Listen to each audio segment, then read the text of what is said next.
Luc chapitre 8.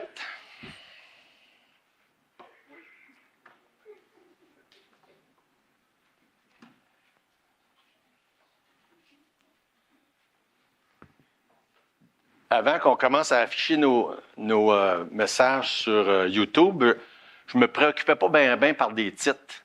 Puis, des fois, il y en avait, des fois, il n'y en avait pas. Mais là, avec YouTube, on est obligé de mettre des titres. Fait là, j'essaie toujours d'être un peu plus consciencieux. Sinon, ben là, Ludovic m'appelle et me demande c'était quoi le titre avant de l'afficher en ligne. Mais j'étais un peu perplexe ce matin à trouver un titre. À un moment donné, plusieurs idées qui me passaient dans la tête. Un, c'était « La foi des démons ». Je me suis dit « c'est pas nécessairement un bon titre, ça. » Mais comme vous allez pouvoir voir dans le texte, ça aurait pu. Mais j'ai mis le titre Jésus délivre de tout ». Je pense que c'est un petit peu plus approprié. Jésus délivre de tout. Et puis, on va prier. Oui, Seigneur, notre Dieu, merci pour le temps qu'on a déjà eu dans ta présence d'adoration avec les chants, les louanges, les actions de grâce. Et on te rend grâce parce qu'on a entendu encore ce matin que tu réponds à nos prières. Et on veut te dire merci pour toutes ces belles réponses-là. Merci, Seigneur, que tu sauves encore. Merci que tu ajoutes des gens à ton Église. Et merci que tu nous promets que bientôt, un jour, tu vas venir nous chercher. Et on en a hâte, mais Seigneur, on sait que jusqu'à là, tu nous laisses ici sur la terre pour qu'on puisse être des lumières, des flambeaux dans ce monde de ténèbres. Et on te prie, Seigneur, pour tous nos petits voisinages, là où tu nous as placés chacun de nous, où est-ce qu'on doit rayonner. Permets, Seigneur, que cette flamme-là rayonne clairement autour et que des gens puissent voir la lumière, se tourner. On te prie pour ce monsieur qui se dit athée, Seigneur. On te prie que tu puisses faire pénétrer la lumière en lui. Pour toutes les autres qu'on croise jour après jour, bénis, Seigneur. Et Seigneur, on te prie, s'il y a qui que ce soit ce matin qui n'a pas reçu Jésus comme son sauveur, que tu puisses sauver. Amener la conviction et à la délivrance. Dans le nom de Jésus. Amen.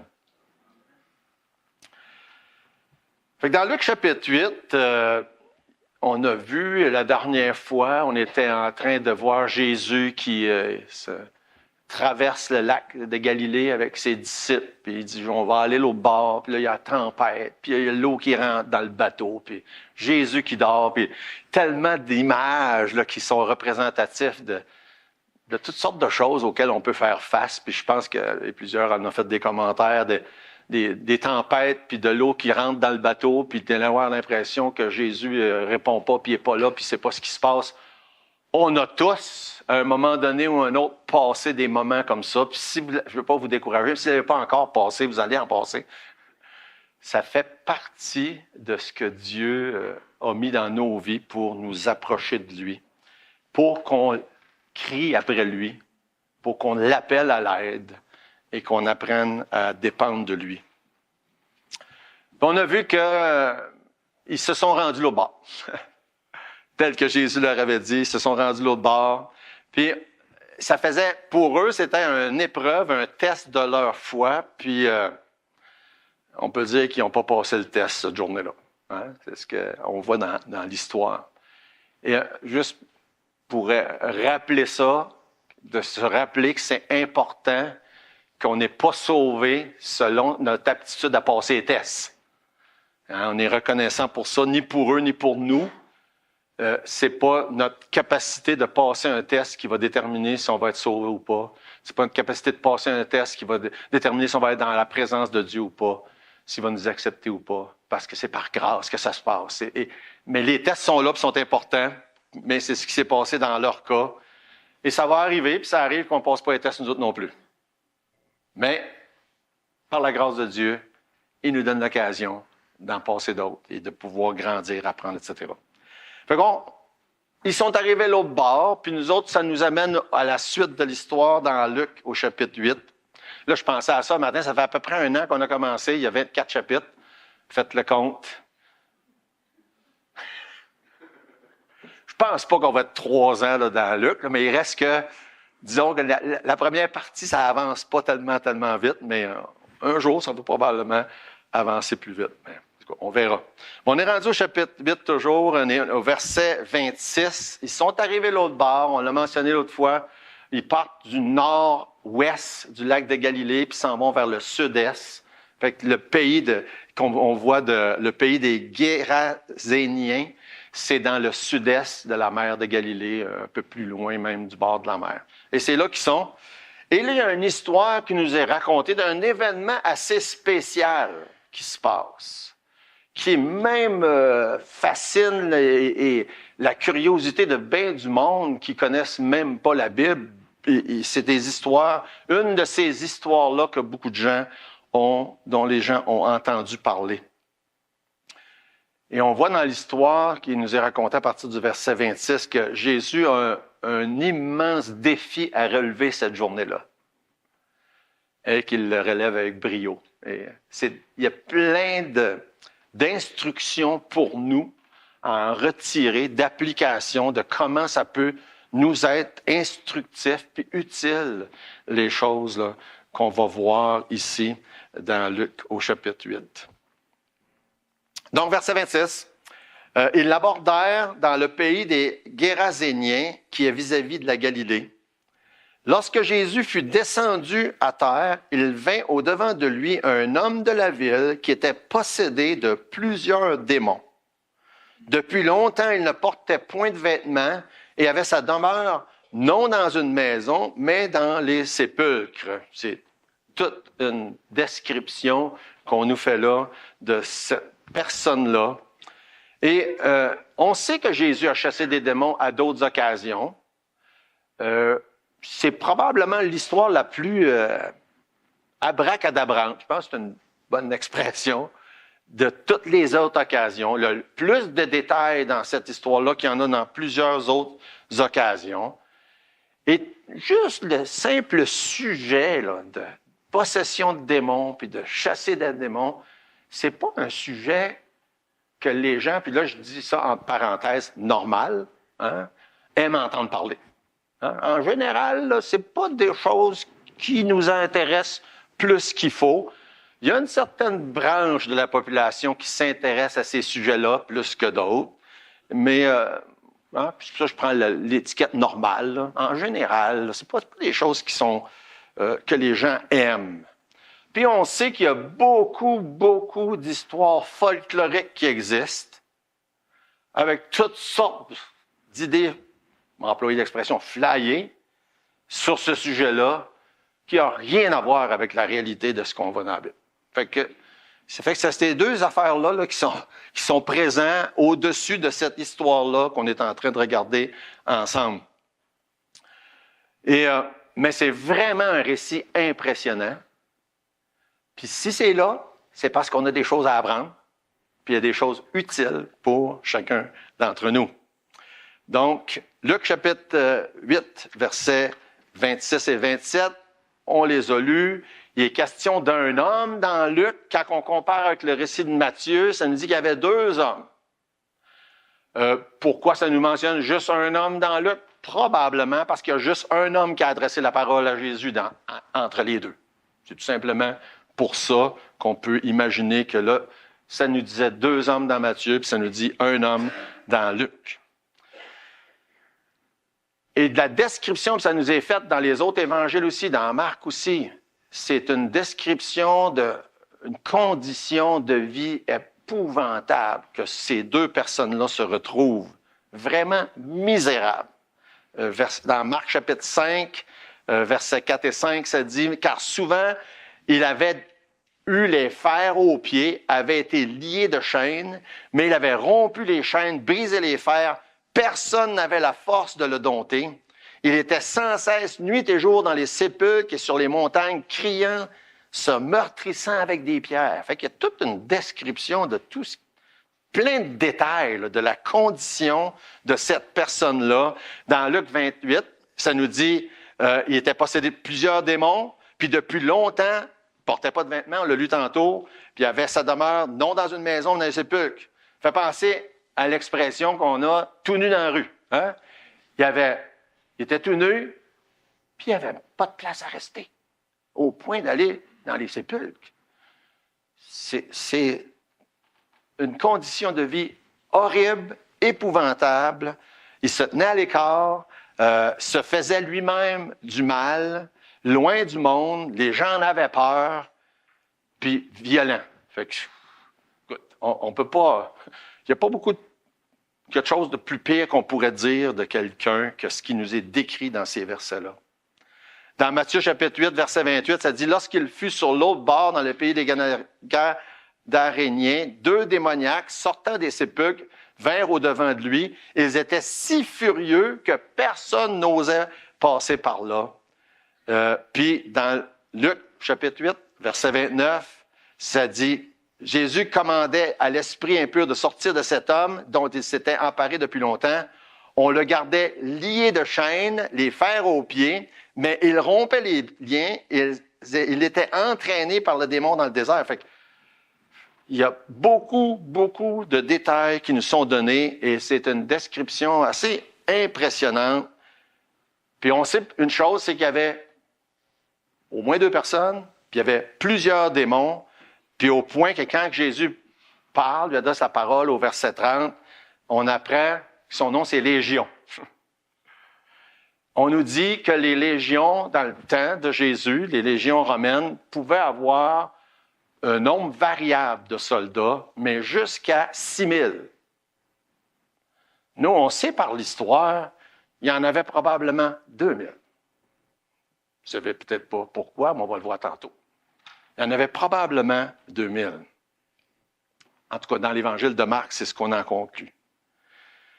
Posséder plusieurs démons, épeurants, violents, nus, vivants parmi les morts, ça nous amène à faire plusieurs réflexions. Parce que qu'est-ce que Dieu veut bien nous enseigner avec tout ça? Hein? Dire, premièrement, pourquoi c'est là? Il y a sûrement beaucoup de raisons. Une des choses, puis on peut en nommer plusieurs, la Bible nous parle clairement qu'on a un adversaire qui s'appelle le diable. Maintenant, si vous ne saviez pas ça déjà, vous l'apprenez en lisant la Bible, puis on l'apprend en regardant beaucoup de choses qui se passent autour de nous. Dans Éphésiens chapitre 2, ça dit, au sujet du diable, que nous marchions, ça dit, dans lesquels vous marchiez, en parlant des chrétiens, autrefois, avant d'être sauvés. Verset 2 d'Éphésiens chapitre 2, selon le train de ce monde, selon la puissance, le prince de la puissance de l'air, de l'esprit qui agit maintenant dans les fils de la rébellion. Vous savez ce que c'est en train de dire, là. Il dit, vous, nous, chacun de nous, autrefois, on suivait le prince de la puissance de l'air. Est-ce qu'on était exactement comme la description qu'on a là dans Luc 8? Eh bien, bien évidemment, non. Mais on a tendance des fois à catégoriser, dire, ah ben, eux autres sont comme ça, puis nous autres, on est comme ça, ou Dieu met tout le monde sur un pied d'égalité dans ce passage-là. Là. On était tous, on suivait tous. Peu importe la manifestation dans notre vie, tout le monde, on suivait, on marchait selon le prince de ce monde, selon la puissance de l'air, selon le Fils, l'Esprit qui agit maintenant dans les fils de la rébellion. Et dans 1 Jean chapitre 5, verset 19, ça dit, « Nous savons que nous sommes de Dieu et le monde entier est sous la puissance du malin. » Le monde entier. Et encore une fois, est-ce que ça se voit clairement comme les manifestations dans Luc 8? Évidemment, non. Mais c'est clair, c'est spécifique. Le monde entier est sous la puissance du malin. Maintenant, on comprend, en lisant ces textes-là, puis en voyant les exemples de possession de démons, qu'il y a certaines catégories de personnes qui ont des manifestations beaucoup plus évidentes parce qu'ils ont choisi de s'associer au diable d'une telle manière jusqu'au point que d'être possédés par des démons. Et c'est réel. C'est pas réel comme qu'est-ce que les films d'Hollywood présentent, là. Hein? Mais c'est réel. Et ce qu'on lit dans la Bible, ça existe encore. Probablement que la plupart ici, on n'a jamais vu de manifestation comme ça. Hein? Moi, je n'ai jamais vu. Mais ça existe. Et je connais des gens qui ont expérimenté ça et ont vu ça. Et je connais, il y a des dames qui était dans l'église à Saint-Jean qui venait d'être sauvée, qui était très, très loin dans le spiritisme, puis qu'elle était sauvée. Et je me souviens qu'elle disait, « J'ai pas peur du diable. Je le connais. Je l'ai déjà rencontré. Et je sais que celui qui est en moi est plus grand que celui qui est dans le monde. » Et c'était vraiment intéressant de voir puis d'entendre quelqu'un comme ça. Puis je ne vous raconterai pas tous les détails de la vie de cette personne-là, mais elle avait été très loin dans les choses démoniaques. Mais Dieu l'a glorifié d'une manière glorieuse, l'avait sauvé, transformé, délivré. Hein? C'est notre titre justement ce matin. Délivré de ça, comme on voit ici dans notre histoire. Maintenant, c'est pas tout le monde qui, comme ça dit, le monde entier sous la puissance du malin. C'est pas tout le monde qui va à cet extrême-là, loin d'être tout le monde. Mais c'est, encore une fois, ça se manifeste dans certains cas par les gens qui s'associent volontairement au diable. En tout cas, on va voir devancer trop qu'est-ce qu'on va voir dans notre histoire. Mais le diable est un menteur. Il vole la dignité des gens. Et certaines personnes, dont vous avez peut-être déjà entendu ça, décident de se joindre au diable pour avoir la puissance, puis la gloire, puis la richesse, etc. Et c'est peut-être le cas parce qu'il est le prince de ce monde. Il a probablement la possibilité de donner ça à des gens. Mais c'est loin d'être la majorité des cas. Très, très, très loin. Malheureusement, puis ce qu'on voit là, c'est plus le cas de quiconque s'associe au diable va subir des choses atroces, horribles. Et une des choses claires et certaines, il n'y a aucune manigance ou truc ou manifestation quelconque pour délivrer quelqu'un qui existe. Hein, vous aurez peut-être déjà entendu ou vu des films, j'espère que vous ne regardez pas ce genre de films-là, mais où ils font des séances quelconques ou de l'eau bénite ou des signes quelconques pour délivrer quelqu'un. Ça ne marche pas, puis c'est pas vrai. Laissez-vous pas raconter des choses de même. Il y a juste Dieu. Puis il y a juste Jésus qui a la puissance, comme on le voit dans cette histoire-là, d'intervenir puis de faire quoi que ce soit. Puis on sait très bien qu'il n'y a pas besoin de symboles, puis de signes, puis de quoi que ce soit pour le faire. Rappelons, on a lu tantôt dans Éphésiens chapitre 2, verset 2, mais voyons le lien avec le verset 3 qui est important. Il dit, vous marchiez autrefois selon le train de ce monde, selon le prince de la puissance de l'air, de l'esprit qui agit maintenant dans les fils de la rébellion. Nous tous aussi, nous étions de leur nombre. Nous vivions autrefois selon les convoitises de notre chair, accomplissant les volontés de la chair, de nos pensées. Nous étions par nature des enfants de colère comme les autres. Jean faisait partie, et tous ceux qui sont chrétiens peuvent dire la même chose. On n'a pas besoin d'avoir des manifestations comme ces deux personnes-là pour dire on faisait partie de ceux qui étaient avec l'adversaire, avec le diable. Beaucoup de gens sont intéressés par ces choses-là occultes et malheureusement s'y font prendre des fois. Des fois, c'est comme ça que ça se passe. Mais il ne faut pas se fier avec toutes les faussetés qu'on entend sur ces histoires-là. Le seul espoir, comme on le voit dans notre texte, Jésus a la puissance de délivrer qui que ce soit de quoi que ce soit. Point à la ligne. Jésus a la puissance, tout simplement. Dans le monde des ténèbres est bien réel. Jésus est plus grand, plus fort que celui qui est dans le monde. 1 Jean 4,4. Vous, petits enfants, vous êtes de Dieu et vous les avez vaincus parce que celui qui est en vous est plus grand que celui qui est dans le monde. Si le monde entier est sous la puissance du malin, celui qui est en vous est plus grand que celui qui est dans le monde. Et pour ceux qui, des fois, pourraient penser qu'un enfant de Dieu pourrait être possédé d'un démon, soyez sans crainte. Le Saint-Esprit ne cohabitera pas avec un démon, ça c'est certain. Impossible. Impossible.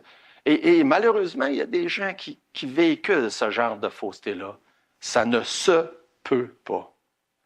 Maintenant, une chose intéressante qu'on voit dans notre histoire, puis on va aller dans Jacques 2 avant pour revenir dans l'histoire. Dans Jacques 2, 19, ça dit « Tu crois qu'il y a un seul Dieu, tu fais bien. Les démons le croient aussi. » C'est de là qu'était l'idée du titre que je n'ai pas pris, là. Hein? Les démons le croient aussi. Mais, c'est pas un mais c'est un mais. Ils tremblent. Et ça, on voit ça dans notre histoire. Hein? Les démons le croient aussi, mais ils tremblent. Et tout ce qui est inventé sur ce sujet-là n'a rien à voir avec la Bible. Et j'aimerais ça qu'on tourne dans Éphésiens chapitre 6. C'est pas un message doctrinal sur la démonologie ce matin, mais je pense que c'est nécessaire de au moins voir quelques-unes de ces choses-là, tandis que Dieu nous a amenés sur ce sujet-là dans Luc au chapitre 8. Mais au-delà de tout ce qui pouvait être dit sur ce sujet-là, restons-en à ce que ça nous dit dans Éphésiens chapitre 6.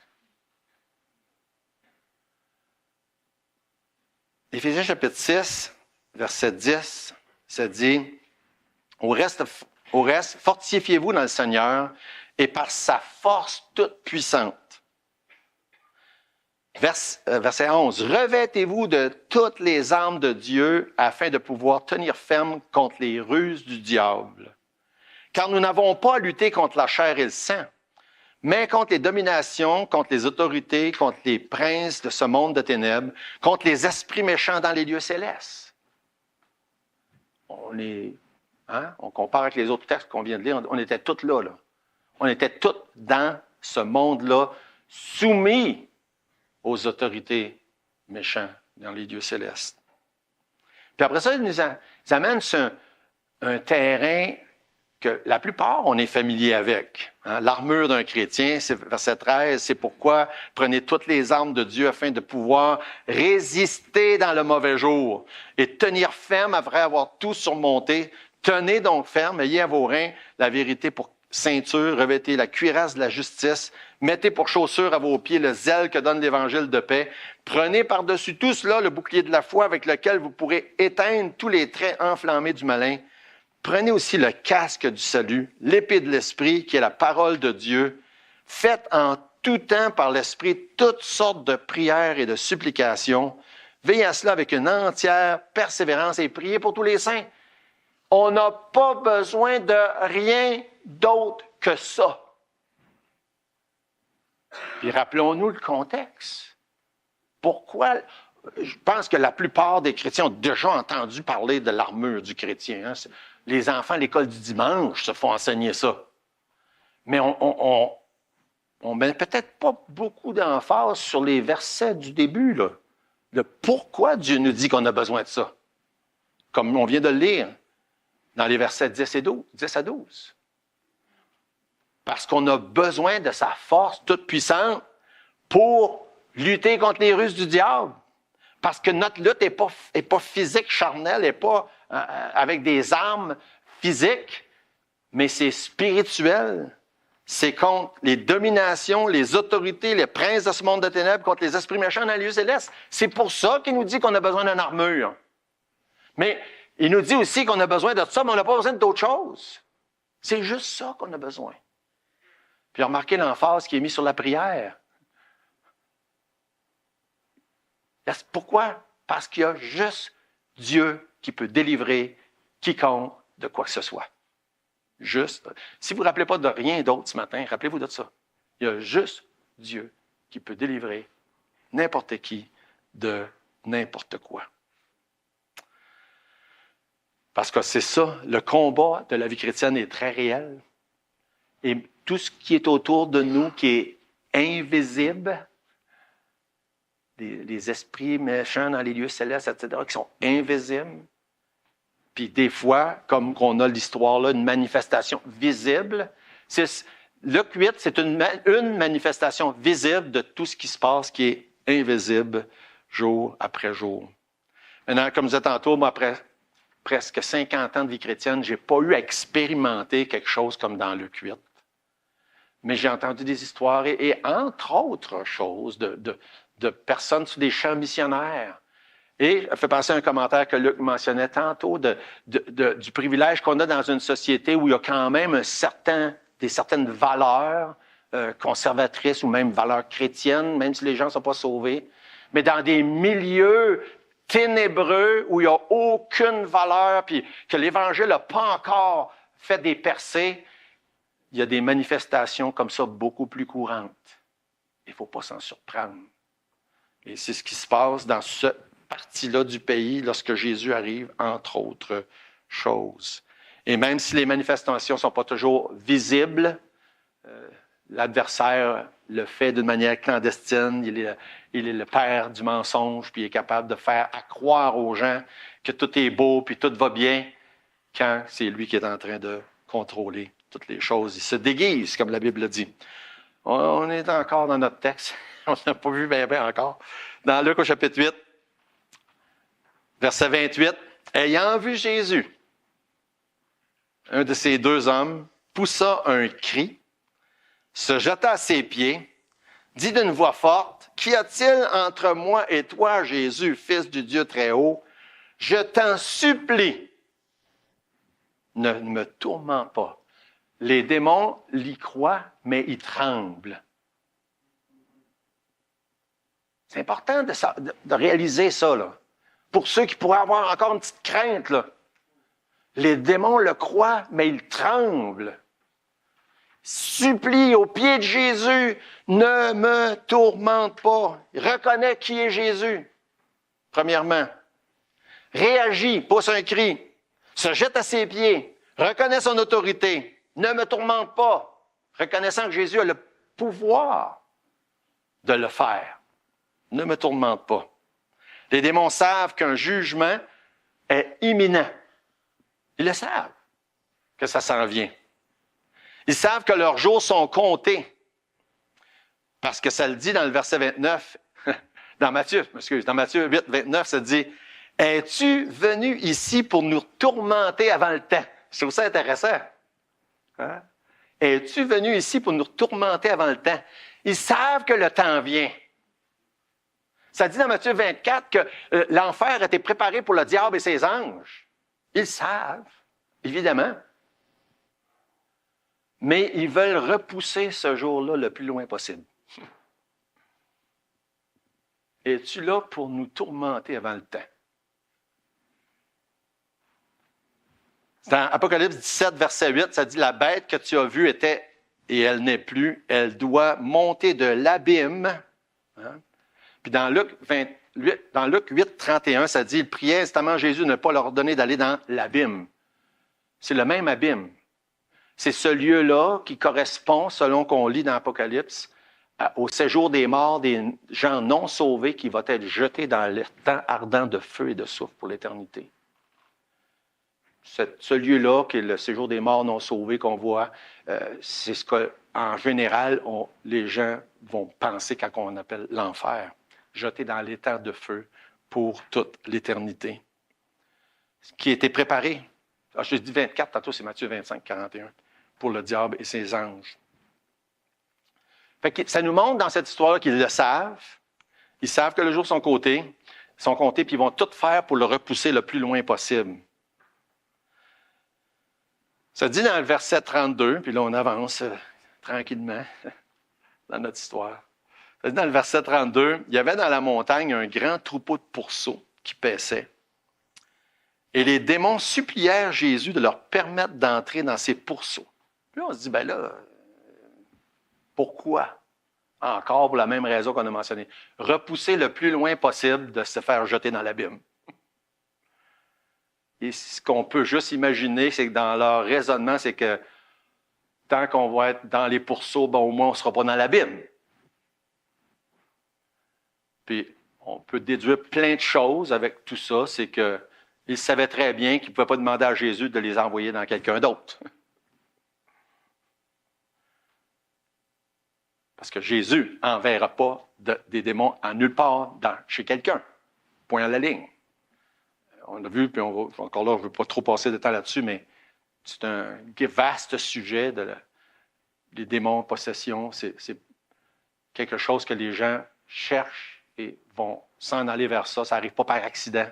Ce n'est pas Dieu qui le fait non plus. Fait que on va dire juste ça pour tout de suite. Fait qu'il supplie Jésus. Il croit en Jésus. Il croit dans la prière, entre autres. Puis, ce qui est assez étonnant pour nous, c'est que Jésus leur accorde ce qu'il demande. Et on lit ça, ouais, Jésus a répondu à la prière des démons. C'est quand même particulier. Puis là, on peut se poser la question, mais pourquoi? Et beaucoup de personnes se sont posées la question. Et ça nous dit au verset 33, les démons sortirent de cet homme, entrèrent dans les pourceaux, le troupeau se précipita des pentes escarpées dans le lac et se noya. Puis dans Marc chapitre 5, verset 13, et ça c'est la réponse à tantôt le commentaire que j'ai fait, qu'on pense qu'il y en avait peut-être 2000 de cette légion-là, parce que ça dit dans Marc 5, 13 qu'il y avait environ 2000 pourceaux. Fait qu'on peut faire le lien entre la notion que ça nous dit que c'était une légion de démons. Il y avait 2000 pourceaux, ils se noyèrent dans la mer. Mais pourquoi? Pourquoi Jésus a fait ça? C'est comme, encore, ça demeure en partie un mystère.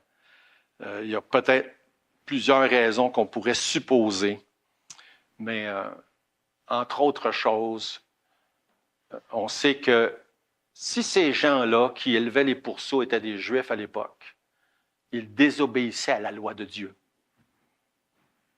Fait qu'on peut dire que Jésus faisait d'une pierre deux coups en faisant ça. Est-ce que c'était le cas? Possible. On voit que les démons ne peuvent pas rien faire, ils ne peuvent pas décider d'aller ailleurs ou d'aller chez quelqu'un d'autre. C'était vraiment... Jésus a le pouvoir, la puissance de faire ce qu'il veut. Ça, c'est un autre point intéressant à réfléchir. On a vu que le monde entier est sous la domination du malin. Puis ici, Jésus accorde une requête à des démons parce qu'il y a un but en tête. Et évidemment, ça semble être le cas de faire que tout ce troupeau-là soit décimé. Et on pourrait faire toutes sortes de raisonnements. Bien, c'est injuste, puis les gens vont perdre le business, puis etc. Puis, je ne sais pas. Je ne peux pas répondre à ça. Mais ça nous dit au verset 33, les démons sortirent de cet homme, entrèrent dans les pourceaux, le troupeau se précipita des pentes et il se noya. Et le verset 35 nous montre une transformation fantastique puis immédiate. Et quand Jésus sauve, il transforme des vies. Ça me réjouit tellement quand je lis des histoires comme ça. Et ça me rappelle, il y a plusieurs années, du trou noir où Dieu m'a sorti, où est-ce que je vivais dans le péché, sous la domination du malin, comme beaucoup, comme tous autour de moi. Et que Dieu m'a sauvé, Dieu m'a délivré d'une manière extraordinaire. Ah, c'est loin d'être comparable à ça. Mais c'est la même puissance. C'est le même Dieu. C'est la même puissance qui est disponible aujourd'hui à n'importe qui vient à Dieu. Il peut, puis il veut délivrer qui que ce soit de n'importe quoi. Pour ça, j'aime tellement chanter le chant « J'ai connu Jésus au jour merveilleux », parce que tout ce chant-là, il énonce les choses que Dieu a faites. Hein? Il nous sort des places les plus ténébreuses qu'il y a. Et pour ceux qui, ça fait longtemps qu'ils sont sauvés, vous vous rappelez probablement la joie, l'excitation, la certitude que tout le monde dans notre entourage va comprendre et va accepter. Hein? Vous vous souvenez de ça? C'est si beau, c'est si clair. On peut imaginer que c'est ce qui se passe là aussi. Hein? Imaginez, puis ça nous le dit, là, Les gens, verset 35, allèrent voir ce qui était arrivé. Ils vinrent auprès de Jésus et trouvèrent l'homme de qui étaient sortis les démons assis à ses pieds, vêtu, juste là, et dans son bon sens. Quelle transformation! Hein? On a vu tantôt plein de détails, là.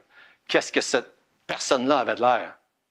Vêtu dans son bon sens. Quelle transformation! On se dit, hey, ils vont tous dire, ben, hey, c'est Jésus.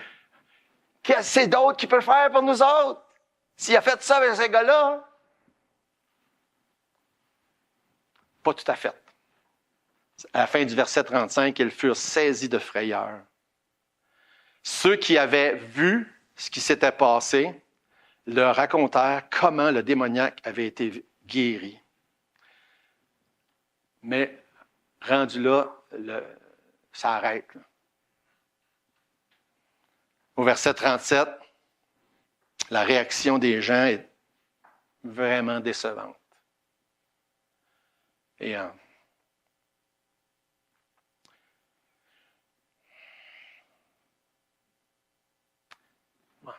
ça fait presque 50 ans que je suis sauvé.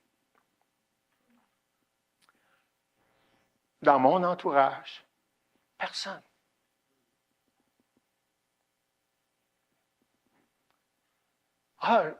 Plusieurs ont dit, ils reconnaissent la transformation que Dieu a faite.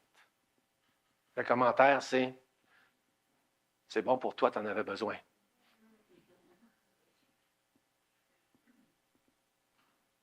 Mais ça s'arrête là. Ça s'arrête là. Priez. J'espère encore.